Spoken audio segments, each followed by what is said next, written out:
Hi guys, good morning. Meron tayong wireless lavalier microphone.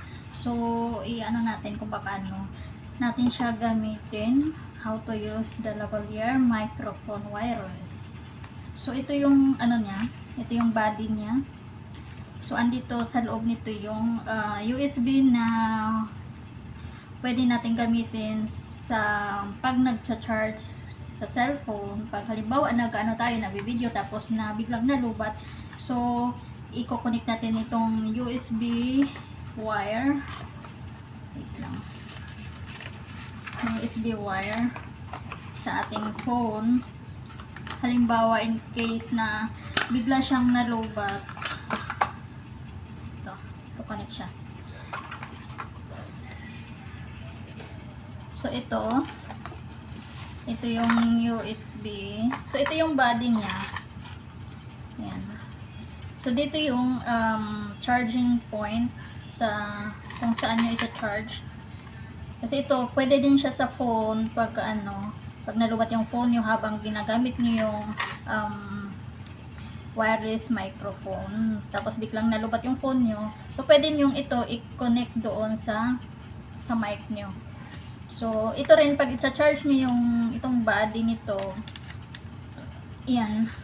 Tapos, i-connect nyo na sa adapter or ng charger nyo. Kasi dito, dito yung indicator kung ilang percent pa yung battery pag nag-charge kayo. So, ayan. Ito yung dalawang mic.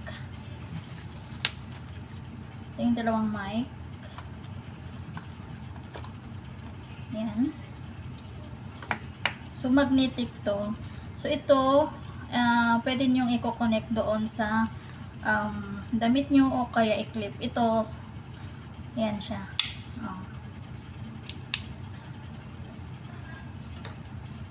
So, pag once na naka-ano siya, may indicator siya na naka-on siya. Ito. Pero, hindi pa siya. Mag-stop yung pagbiblink nitong light pag naka-connect na itong ating receiver. So, ito. So, ito yung Type-C na na receiver. Ito yung Type-C na pwede siya sa mga Android smartphone tulad ng Oppo, mga Vivo, o kaya yung mga Redmi. Basta yung lahat ng smartphone or Android. So, meron din siyang receiver na para sa pang iPhone. Yan siya. So, ito, may magnet din siya. Pag once na ilinagay nyo, parang maano mo siyang may ganyan. Nagmamagnet siya. So, ito yung sinasabi ko kanina. This one. Pag ito, nakakonect na siya sa phone nyo. Pag ito So, how to use this one, right? No? Ito, ipa-plug nyo sa phone. I-connect nyo sa baba. Tapos, halimbawa, nalubat yung phone nyo, ito, kasi this one is not rechargeable. Only this one is the rechargeable, the body. Pero yung ito, it's not rechargeable. For example, your phone is already drained with the battery. This one you can put this and then connect with your power bank or charger while you're having a video or live streaming. But this one, it's not rechargeable ha. This one is not rechargeable. So, ayan.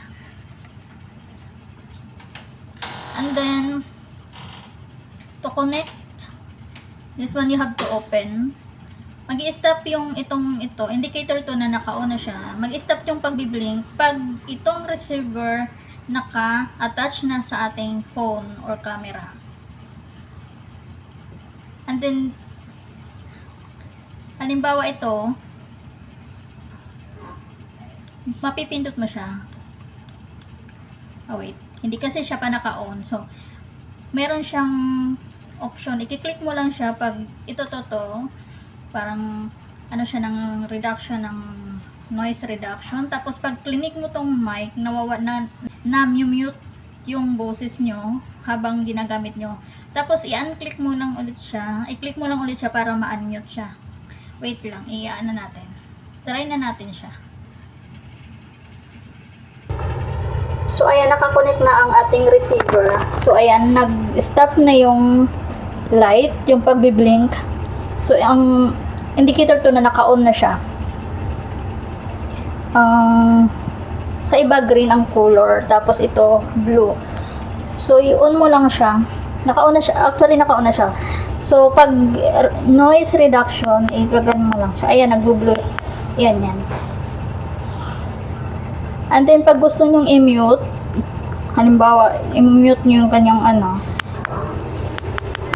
double click, itong mic naman siya. Pag itong mic ang nagkaroon ng ilaw, walang lalabas na boses. So, ayan, gamit na natin ang microphone. Yan siya. So,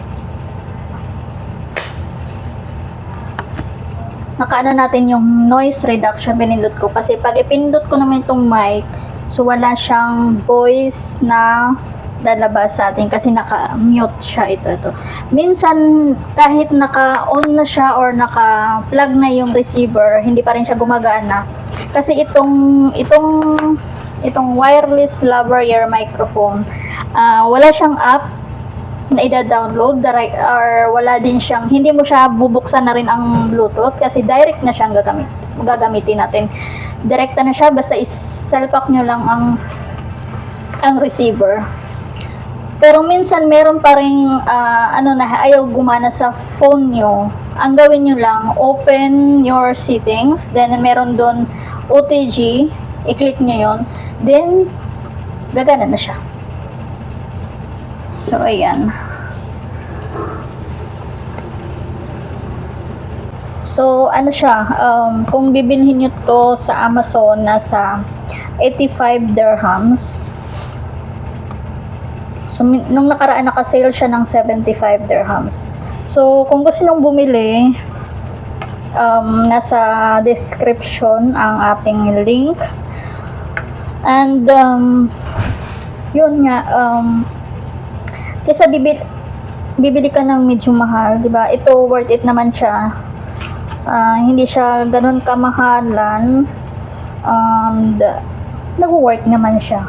Kung wala pa tayong budget para doon sa nasa 400 yung mga ano bang brand nun, yung Boya or something na meron ako nakita tig 400 plus, 300 plus. So kung wala pa tayong budget nun, so dito muna tayo sa medyo affordable pero working at worth it naman siya. So thank you guys for watching, and kung gusto mong bumili, sa Amazon meron naman choices ng payment, ng mode of payment, meron doon. Pwede kung wala kayong meron tabi naman sila. So andun yung link, ilalagay ko sa baba. So, ayan yung indicator ng capacity pa ng kanyang battery. Nasa 97% pa siya. So, matagal ang kanyang battery life.